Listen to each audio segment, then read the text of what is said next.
Ya, pemirsa, untuk mengetahui kondisi terkini korban gempa Nusa Tenggara Timur, ada rekan kami Ahmad Muharlin di Kecamatan Aisesa, Nagekeo, Nusa Tenggara Timur, dan Juan Guardiola di Posko Aju 1 Labuan Bajo. Kita ke rekan Muharlin terlebih dahulu. Pemirsa, selamat pagi Muharlin. Bagaimana kondisi pengungsian hari ini? Apakah bantuan sudah mulai diterima oleh masyarakat?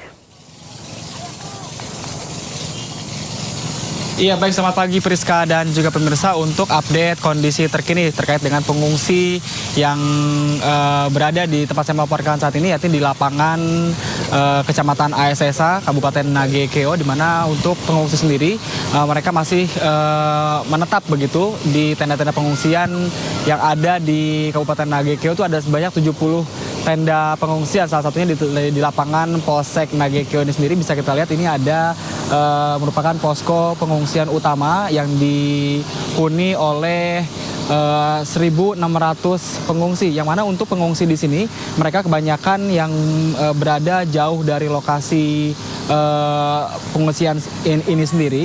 Terus kemudian mereka ini yang rumahnya juga memang terdampak cukup parah dari gempa yang terjadi kemarin. Di pengungsian ini untuk fasilitas lumayan lengkap begitu, di mana ada tenda dapur umum, kemudian ada tenda posko keamanan, dan juga ada water treatment, kemudian juga ada toilet untuk keperluan mandi dan air.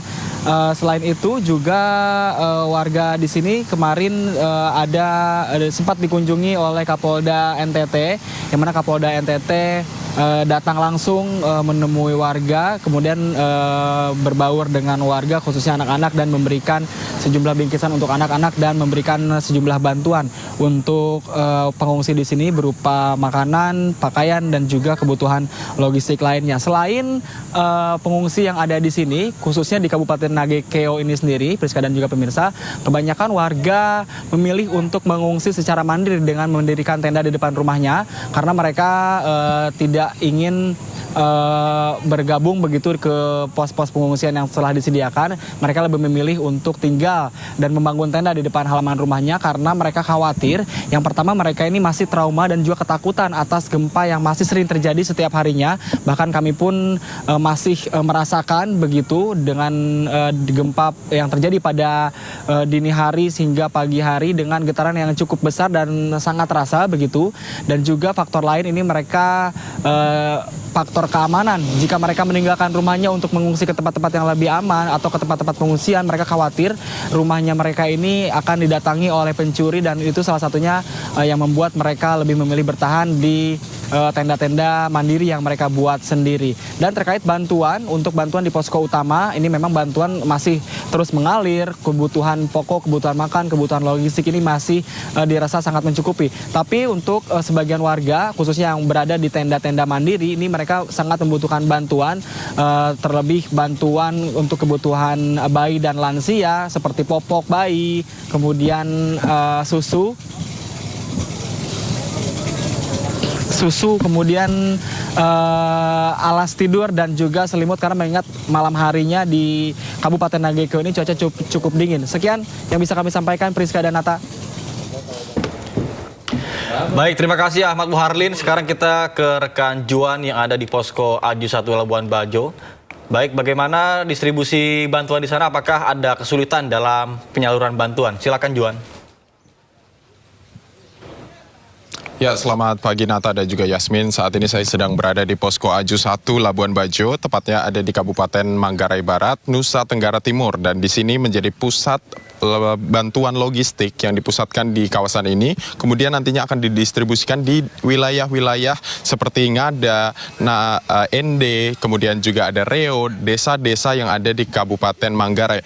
Dan saya akan menunjukkan ada apa saja di sini. Di sini sudah ada sejumlah peti yang berisikan tenda, mulai dari meliputi pipa penghubung, pipa landasan, pipa lengkung, kemudian ada palu dan pasak. Dan saya akan mengajak lebih dalam lagi ada apa saja di sini yang telah disiapkan di kawasan Posko Aju 1 ini. Di sini sudah ada berbagai logistik yang disiapkan ya, mulai dari di sini ada kotak yang berisikan makanan, kemudian ada pakaian, ada handuk, kemudian juga ada peralatan mandi yang ini juga nantinya akan dibagikan kepada warga terdampak di tempat-tempat atau daerah yang memiliki kebutuhan mendesak tentunya yang menjadi prioritas mereka. Kemudian selain daripada kotak-kotak ini, di dalam sana sudah ada bantuan juga, mulai dari ada kasur, kemudian ada selimut, dan untuk peralatan untuk tidur dan kebutuhan pribadi ya. Dan di sini masih ada bantuan dari Istana Kepresidenan Republik Indonesia, dan saya akan mengajak Anda untuk melihat ada apa saja isinya. Di sini ada isi gula, kemudian ada beras, kemudian ada teh dan susu. Nah, ini nantinya juga akan didistribusikan kepada warga yang terdampak, khususnya di daerah-daerah yang sulit untuk dijangkau atau terisolir. Nah, di kawasan Posko Aju 1 ini nantinya ada 2 cara untuk membagikan kepada warga terdampak. Mulai dari jalur darat menggunakan dump truck yang sudah tersedia di kawasan Posko Aju 1 ini, sehingga logistik bantuan ini akan dibawa menggunakan jalur darat, menggunakan dump truck. Nah, cara kedua adalah menggunakan helikopter yang kemarin juga kebetulan kami sudah mengikuti kegiatannya.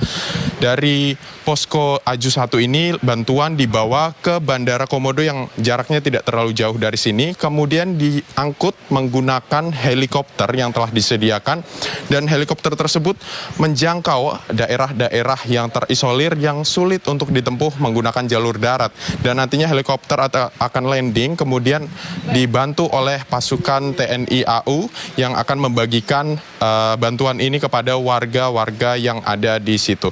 Dan terkait dengan kesulitan sendiri memang ada berbagai tantangan di medan, khususnya di jalur darat ya, karena memang jalan ada berbagai titik yang jalannya sulit untuk dilintasi, sehingga tadi kami sampaikan bantuan juga bisa didistribusikan menggunakan helikopter yang telah disediakan baik oleh TNI AU, kemudian ada juga diperbantukan oleh Kopasgat. Demikian Nata dan juga Yasmin. Baik, terima kasih Juan Guardiola melaporkan langsung dari Labuan Bajo, NTT. Kemudian juga sebelumnya ada rekan Ahmad Muharlin dari Nagekeo NTT. Selamat bertugas kembali dan salam sehat rekan-rekan. Pemirsa, Wali Kota Surabaya Eri Cahyadi mengamuk ke seorang warga saat menertibkan pemilahan sampah liar di Surabaya, Jawa Timur. Ya, meski demikian, warga tersebut akhirnya mengakui kesalahannya.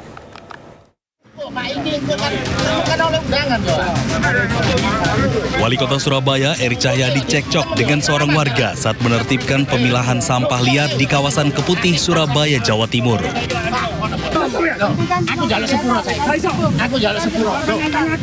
Bahkan Eri Cahyadi sempat tersulut emosi dan ngamuk karena warga tersebut ngotot jika pemilihan sampah tersebut sah dan sesuai aturan, serta mengancam akan membawa permasalahannya ke hukum. Pak, masukkan pidana dia. Sudah semua berhenti.